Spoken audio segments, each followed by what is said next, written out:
Fixed amount. ध्यान से देखो, इस कॉन्सेप्ट को समझ गए तो काफी क्वेश्चंस या कह सकते हो काफी कॉन्सेप्ट क्लियर होंगे। क्या हर ईयर बेटा प्रॉफिट एंड लॉस अकाउंट से एक फिक्स्ड अमाउंट जो कि डेप्रिसिएशन के इक्वल होता है। किसके इक्वल होता है बेटा? डेप्रिसिएशन के। एक फिक्स्ड अमाउंट हम लोग सिंकिंग फंड नाम के एक कोर्स में जमा करते हैं, ठीक है? डिपॉजिटेड और सम इन सिंकिंग फंड। क्लियर है कॉन्सेप्ट? क्लियर है कॉन्सेप्ट? क्या करते हैं हम हर ईयर डेप्रिसिएशन के अमाउंट से, जिसको हम प्रॉफिट एंड लॉस से निकालते हैं, डेप्रिसिएशन के अमाउंट से कहां से निकालते हैं बेटा? प्रॉफिट एंड लॉस से। एक फिक्स अमाउंट होता है बेटा, हर ईयर को फिक्स होता है। हम उसको विड्रॉ करते हैं और कहां जाके उसको सबमिट करते हैं, डिपॉजिट करते हैं? सिंकिंग फंड अकाउंट में। कहां करते हैं बेटा? सिंकिंग फंड अकाउंट में। देखिए, अगर कुछ लोग कंफ्यूज हैं तो इसी को आप डेप्रिसिएशन फंड मेथड भी कहते हैं, हरास कोष पद्धति भी कहते हैं। क्लियर है? और सिंकिंग फंड को हिंदी में भी सिंकिंग फंड नाम ही दिया था, कुछ अलग मत जानिए आप। सिंकिंग कोर्स कुछ लोग कहते हैं, बहुत सारे नाम देते हैं, आप ये नाम याद रखो, इतना इनफ है आपके लिए, ठीक है? तो मैं जो कॉन्सेप्ट बता रहा था कि ये मेथड यूज होता है रिप्लेसमेंट ऑफ एसेट के लिए, संपत्तियों के प्रतिस्थापन के लिए।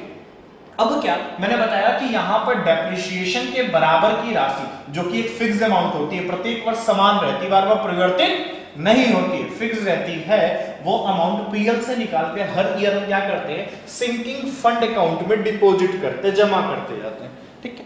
और हर साल सिंकिंग फंड का पैसा, हर साल सिंकिंग फंड का पैसा मार्केट में इन्वेस्ट कर दिया जाता है।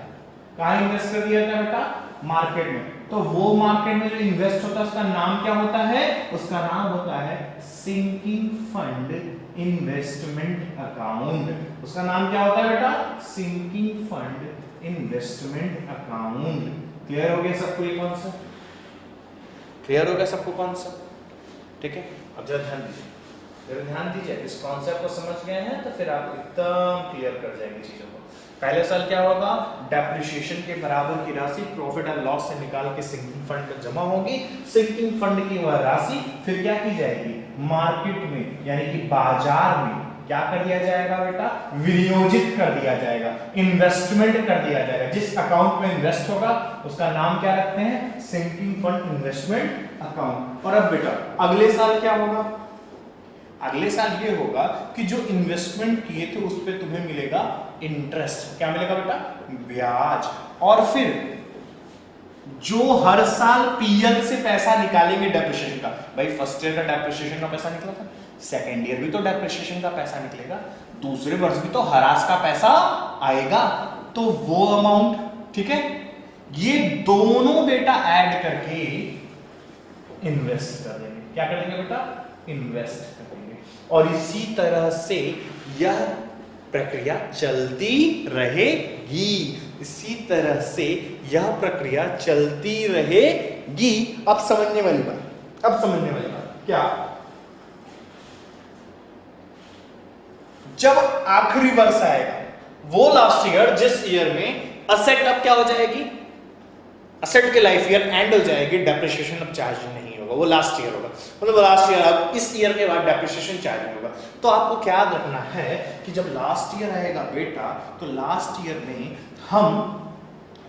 में हम इंटरेस्ट और डेप्रिसिएशन का पैसा सिंकिंग फंड में तो जमा करेंगे, सिंकिंग फंड में जमा करेंगे, लेकिन सिंकिंग फंड का ये पैसा इन्वेस्ट नहीं होगा, उल्टा क्या होगा? जो हमारी इन्वेस्टमेंट अब तक की टोटल थी उसको हम क्या करेंगे?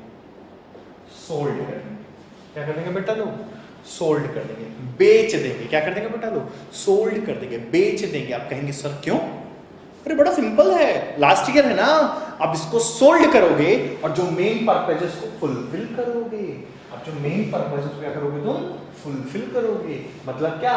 जब भाई लास्ट ईयर में तुमने उसको सोल्ड किया इन्वेस्टमेंट को, तो अच्छे खासे पैसे मिलेंगे ना, उस पैसे से क्या होगा? आखिरी साल है, असेट तो अब खत्म है, हम एक नई असेट परचेस कर लेंगे, तभी तो वो कहलाएगा ना रिप्लेसमेंट ऑफ असेट, संपत्तियों का प्रतिस्थापन। पूरा कॉन्सेप्ट समझ में आया? ये था इसका पूरा कॉन्सेप्ट। अब बेटा कहोगे सर क्वेश्चन कहाँ बताया आपने कुछ इसमें, तो देखो बेटा चलो अब मैं वन बाय वन क्वेश्चन निकाल करता हूँ। पहला क्वेश्चन तो ये मिल ही चुका है तुम्हें, दूसरा क्वेश्चन जानो बेटा, दूसरा क्वेश्चन जानो। इन्वेस्टमेंट को जब सोल्ड करते हैं बेटा, यहाँ से क्वेश्चन है ध्यान दो, इन्वेस्टमेंट को जब सोल्ड करते हैं बेटा तो इन्वेस्टमेंट जितने का है या तो उतने पे बिका तो ठीक ठीक है, अगर उससे ज्यादा या कम का बिकता है तो आपको होगा प्रॉफिट या लॉस। और इन दोनों कंडीशन में आपको याद रखना है कि ये प्रॉफिट या लॉस कहां ट्रांसफर किया जाएगा, तो याद रखिएगा बेटा कि इन्वेस्टमेंट पे हुआ प्रॉफिट या लॉस ट्रांसफर कर दिया जाएगा सिंकिंग फंड अकाउंट। किस अकाउंट में बेटा? सिंकिंग फंड अकाउंट में। देखिए मैं जान रहा हूं इधर शायद आपको ना दिख रहा, इसलिए सुन लीजिएगा क्या कि इन्वेस्टमेंट जब आखिरी वर्ष में बेचा जाता है, विनियोग जब आखिरी वर्ष में सोल्ड किया जाएगा, तो बेटा उसमें होने वाला प्रॉफिट या लॉस, लाभ या हानि कहां ट्रांसफर होता है, ये डायरेक्ट क्वेश्चन बनता है। तो आप क्या बताएंगे? सिंकिंग फंड अकाउंट में ट्रांसफर होता है। कहां ट्रांसफर होता है? सिंकिंग फंड अकाउंट में ट्रांसफर होता है। क्लियर है? अब इससे अगर इसके लिए क्वेश्चन अगर बनेगा तो यही कॉन्सेप्ट से बनेगा। तो इन कॉन्सेप्ट में और क्या है जरा देखो कि सिंकिंग फंड में जो डेप्रिसिएशन का अमाउंट जाता है वो किस अकाउंट से जाता है, तो आप क्या कहेंगे? प्रॉफिट एंड लॉस अकाउंट से रहता है।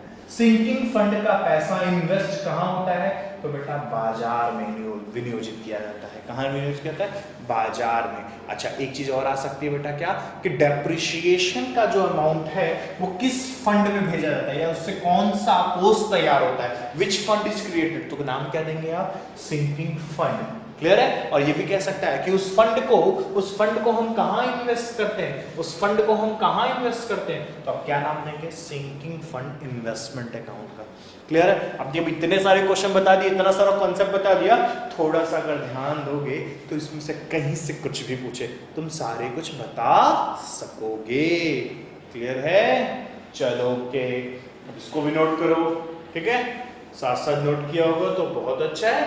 आइए थोड़ा जल्दी करेंगे तो हम आगे बढ़ेंगे। ठीक है, देख रहे हो ना, लीजिए स्क्रीनशॉट। ओके आइए आगे बढ़ते हैं। हाँ तो भाई अब चलते हैं अपने अगले मेथड पे, पांचवी विधि। कौन सी है?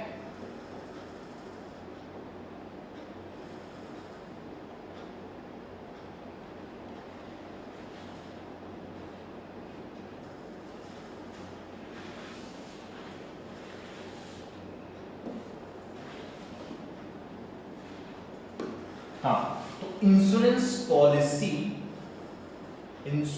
Policy method.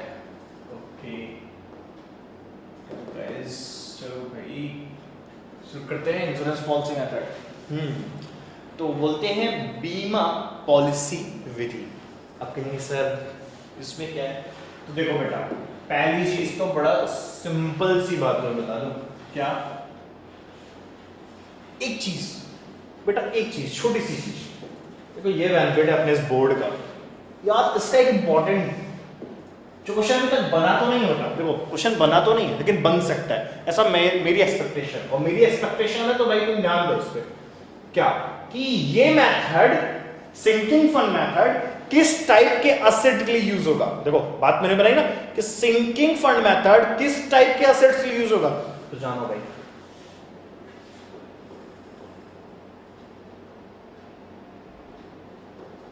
प्रीसियस एसेट, आप कह सकते हैं क्या? मूल्यवान संपत्तियों के लिए। किसके लिए बेटा? मूल्यवान संपत्तियों के लिए। अब कहेंगे सर समझ में नहीं है, कुछ कॉन्सेप्ट नहीं है। देख बेटा ये रिप्लेसमेंट ऑफ एसेट्स के लिए यूज होता है, ये मैंने बताया तुमको। तो देखो बेटा जो हैवी मशीनरी होती है वो बार बार नहीं खरीदी जाती और बहुत कॉस्टली आती है। जैसे बेटा प्रिंटिंग प्रेस में, अगर प्रिंटिंग प्रेस मशीन देखो तो एक बार अगर परचेस करो तो 15-20 साल तक चलती है और इनकी कॉस्टिंग भी तो बहुत ज़्यादा होती है कि नहीं? तो बेटा अगर 15 साल बाद तुम्हें मान लो मशीन चेंज करनी हो और इतनी हैवी मशीन है, इतनी ज़्यादा उसकी प्राइस है, तो उसके लिए क्या करेंगे हम? उसके लिए फंड क्रिएट कर लेते हैं ताकि जब वो 15 साल बाद उस मशीन की वैल्यू खत्म हो, एंड हो, तो हमारे पास इतना फंड हो कि हम एक नई मशीन परचेस कर सकें। यस और नो? तो कॉन्सेप्ट क्या रखना कि सिंकिंग फंड मेथड किस टाइप के एसेट के लिए यूज होता है, तो प्रीसियस एसेट्स या हैवी मशीनरीज, ठीक है, ऐसी टाइप के एसेट्स के लिए। अब जो बता रहे हैं तो उस पे चलते हैं। ओके आगे हम कहा इंश्योरेंस पॉलिसी मेथड पे, और मैं आपको बता रहा था, जो वो जरा ध्यान दीजिएगा